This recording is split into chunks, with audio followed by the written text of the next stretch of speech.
నమస్తే అండి, welcome to our special menu. ఇవాళ మన స్పెషల్ మెనూలో కొబ్బరి పాల పులావ్. టేస్ట్ చాలా కమ్మగా ఉంటుందండి, చాలా ఈజీగా కూడా చేసుకోవచ్చు. ప్రాసెస్లోకి వెళ్ళిపోదాం.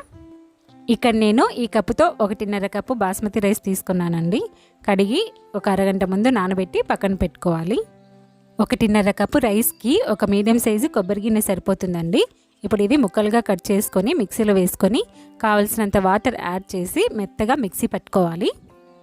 ఇప్పుడు ఈ కొబ్బరి పేస్ట్ని ఏదైనా ఒక కొత్త క్లాత్ పీస్ తీసుకొని అందులో వేసి వీలైనంత గట్టిగా పిండి కొబ్బరి పాలని తీసుకోవాలండి. ఈ పాలని ఏ కప్పుతో అయితే మనం రైస్ తీసుకున్నామో ఆ కప్పుతో కొలిచి పక్కన పెట్టుకోవాలండి. నాకు 1 కప్పుకి కొంచెం తక్కువగా వచ్చాయి. ఇప్పుడు పులావ్ కోసం 1 టేబుల్ స్పూన్ నెయ్యి, 2 టేబుల్ స్పూన్ల నూనె, 1 ఇంచు దాల్చిన చెక్క, 2 ఇలాచి, 5 లవంగ, 1 స్టారనా, 2 బిర్యానీ ఆకులు, 3 నుంచి 4 పచ్చిమిర్చి చీలికలు వేసి వీటిని కాస్త లైట్గా వేయించాలి.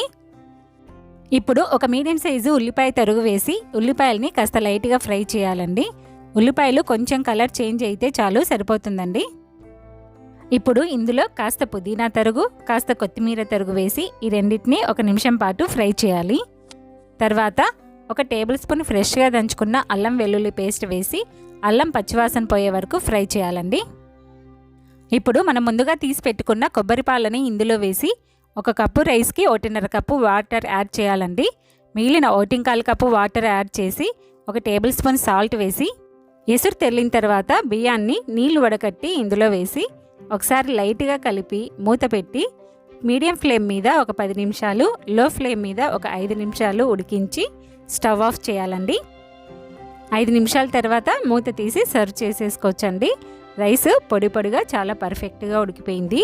ఈ రైస్ ఏ మసాలా కర్రీలోకైనా చాలా బాగుంటుందండి. చాలా ఈజీగా కూడా చేసుకోవచ్చు. మీరు కూడా ట్రై చేసి ఎలా వచ్చిందో నాకు కామెంట్ చేయండి. నచ్చితే లైక్ చేయండి, షేర్ చేయండి, సబ్స్క్రైబ్ చేయండి. Thank you for watching.